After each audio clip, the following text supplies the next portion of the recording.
நண்பர்களே, இன்னைக்கு இந்த தேங்காயை வச்சு சூப்பரான ஒரு ரெசிபி தாங்க பண்ண போகிறோம். என்னன்னு கேட்குறீங்களா? புட்டிங் தாங்க பண்ண போகிறோம். அதாவது தமிழில் சொல்லணும் அப்படின்னா ஜெல்லி தாங்க பண்ண போகிறோம்.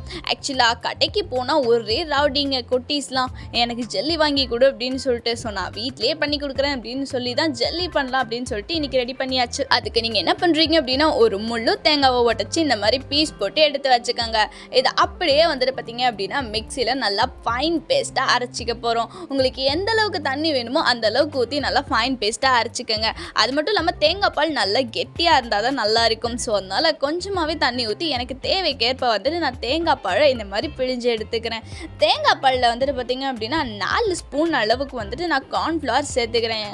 கார்ன்ஃப்ளவர் வந்துட்டு பார்த்திங்க அப்படின்னா கட்டிப்படாமல் நல்லா கலந்து விட்டுக்கோங்க. அதுக்கப்புறமா அது கூட என்ன சேர்த்துறீங்க அப்படின்னா உங்களுக்கு தேவையான அளவுக்கு, அதாவது உங்கள் இனிப்புக்கு தேவையான அளவுக்கு பார்த்திங்க அப்படின்னா சர்க்கரையும் இது கூட சேர்த்துக்கலாம். நான் கொஞ்சம் அதிகமாகவே சேர்த்துக்கிறேன். ஸோ உங்களுக்கு எந்த அளவுக்கு வேணுமோ அந்த அளவுக்கு சேர்த்துக்காங்க. நல்லா சர்க்கரை சேர்த்து மிக்ஸ் பண்ணிவிட்டு ஏலக்காவை 3 தட்டி வச்சுருக்கேன். இது ஆப்ஷனல் தான். உங்களுக்கு ஏலக்காய் ஸ்மெல் பிடிக்காது அப்படின்னா நீங்கள் ஸ்கிப் பண்ணிக்கலாம். நான் ஏலக்காவையும் சேர்த்துக்கிறேங்க. ஏலக்காயை சேர்த்து நல்லா ஃபைண்டாக வந்துட்டு மிக்ஸ் பண்ணிக்கிறலாம். இப்படி ஒரு கடாயை வச்சு அந்த கடாயில் நம்ம கலக்கினதெல்லாம் இதில் கொட்டி அதை அப்படியே வந்துட்டு நல்லா கைவிடாமல் கிண்டிகிட்டே இருக்க போகிறோங்க.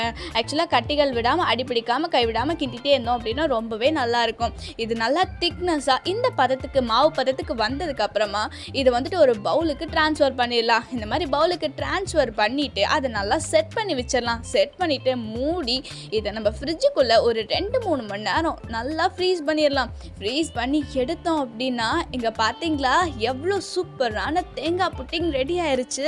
கண்டிப்பாக ட்ரை பண்ணி பாருங்கள். இந்த மாதிரி ஜெல்லியெல்லாம் செஞ்சு கொடுத்தீங்க அப்படின்னா குழந்தைங்களா இருக்கட்டும் பெரியவங்களா இருக்கட்டும் விரும்பி சாப்பிடுவாங்க. செஞ்சு பார்த்துட்டு எப்படி இருக்குது அப்படின்றத மறக்காமல் கமெண்ட் செக்ஷனில் சொல்லுங்கள். அடுத்த ஒரு சூப்பரான வீடியோவில் நான் உங்களை வந்துட்டு பார்க்குறேன். பாய்.